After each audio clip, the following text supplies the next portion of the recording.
और संसद के मॉनसून सत्र में विपक्ष आज भी बरसता रहा और हंगामे की बरसात में पूरा दिन धुल गया। मॉनसून सत्र का आज लगातार चौथा दिन था जब संसद में कोई कामकाज नहीं हो सका। आज लोकसभा की कार्यवाही महज 4 मिनट ही चली तो उधर राज्यसभा भी कई बार हंगामे के कारण वहां पर भी कामकाज नहीं हो सका और अंततः दोनों सदनों की कार्यवाही सोमवार तक के लिए स्थगित कर दी गई। विपक्ष के लगातार हंगामे के कारण मॉनसून सत्र का अब तक 91% समय बेकार गया है। एक तरफ सदन के भीतर हंगामा होता रहा तो सदन के बाहर जमकर राजनीति हुई।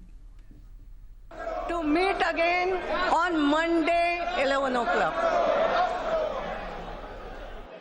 House stands adjourned till Monday 27th of July 2015.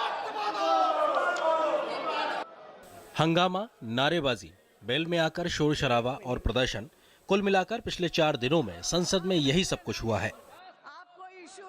जिन 4 दिनों में संसद को अहम विधेयकों को मंजूरी देनी थी, राष्ट्रीय और अंतर्राष्ट्रीय मसलों पर बहस करनी थी और जनता के कल्याण के लिए काम करना था, उस दौरान होता रहा केवल और केवल शोर शराबा। सरकार बहस की अपील करती रही और विपक्ष के हंगामे के बीच दोनों सदनों के सभापति बार बार सदन के स्थगित होने की घोषणा भर करते रहे। घड़ी के 4 मिनट और फिर संसद स्थगित। मॉनसून सत्र के चौथे दिन शुक्रवार को भी लोकसभा में यही हुआ। विपक्षी दलों खासकर कांग्रेस ने जोरदार हंगामे के बीच लोकसभा की कार्रवाई 4 मिनट के भीतर ही सोमवार तक के लिए स्थगित हो गई। लोकसभा अध्यक्ष ने हंगामे पर कड़े शब्दों में नाराजगी जाहिर की। आपको भाग नहीं लेना है, आपको इश्यू नहीं उठाना है, आप संसद की कार्रवाई नहीं चलने देना चाहते हैं। व्यापम और ललित गेट जैसे मामलों को लेकर कांग्रेस और बीजेपी में घमासान राज्यसभा में भी नजर आया। राज्यसभा की भी कार्रवाई 2 बार स्थगित करने के बाद सोमवार तक के लिए स्थगित कर दी गई। दोनों ही पक्ष सदन की कार्रवाई स्थगित होने के लिए एक दूसरे को जिम्मेदार ठहरा रहे हैं। हम लोगों ने तो पहले भी कहा था कि जिन मुद्दों को लेकर स्थगन प्रस्ताव विपक्ष के द्वारा मूव किया गया है, उन सारे विषयों पर हम चर्चा करने को तैयार हैं, लेकिन विपक्ष चर्चा चाहता है नहीं है। मैंने ये आरोप सदन के अंदर भी लगाया और चेयर का ध्यान आकर्षित कराया कि देखिए रूलिंग पार्टी उठी है सब, और मंत्रिमंडल के लोग भी उठे थे और उन्होंने हाउस की कार्रवाई को रोका, जिसके चलते हाउस एडजर्न हुआ। संसद के अंदर तो हंगामा हुआ ही, संसद के बाहर भी घमासान जारी रहा।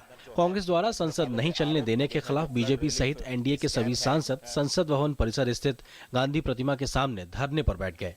सत्ता पक्ष के सांसद संसद चलाओ, देश बचाओ के नारे लगा रहे थे। एनडीए के सांसद उत्तराखंड और हिमाचल प्रदेश में कथित भ्रष्टाचार को लेकर दोनों राज्यों के मुख्यमंत्रियों के इस्तीफे की मांग भी कर रहे थे।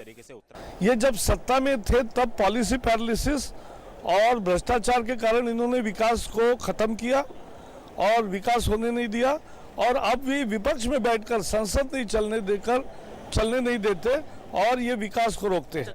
गौरतलब है कि विपक्ष लगातार व्यापम और ललित गेट को लेकर सुषमा स्वराज, वसुंधरा राजे और शिवराज सिंह चौहान के खिलाफ कार्रवाई की जिद पर अड़ा है।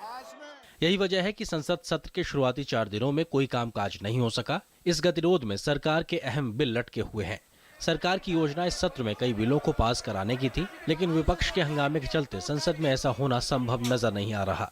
इसी सत्र में सरकार अपना महत्वाकांक्षी लैंड बिल भी पास कराना चाहती है।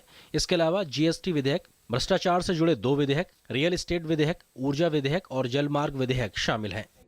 सरकार इन सब विधेयकों को लटकने के पीछे सीधे सीधे विपक्ष को जिम्मेदार ठहरा रही है।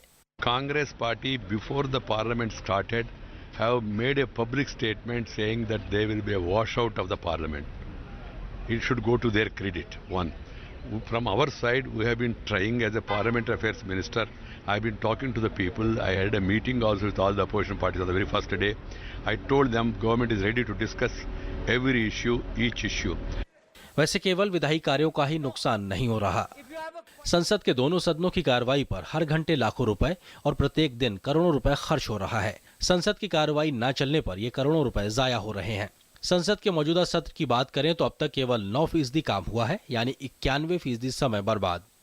कुल मिलाकर विपक्ष अपनी जिद पर अड़ा है, जबकि सरकार हर मसले पर चर्चा को तैयार है। हालात गतिरोध के हैं जो टूटने का नाम नहीं ले रहे। अब देखना यह है कि सोमवार से शुरू हो रहा सत्र का दूसरा हफ्ता क्या संदेश लेकर आता है। पार्लियामेंट टीम के साथ news night desk, DD news.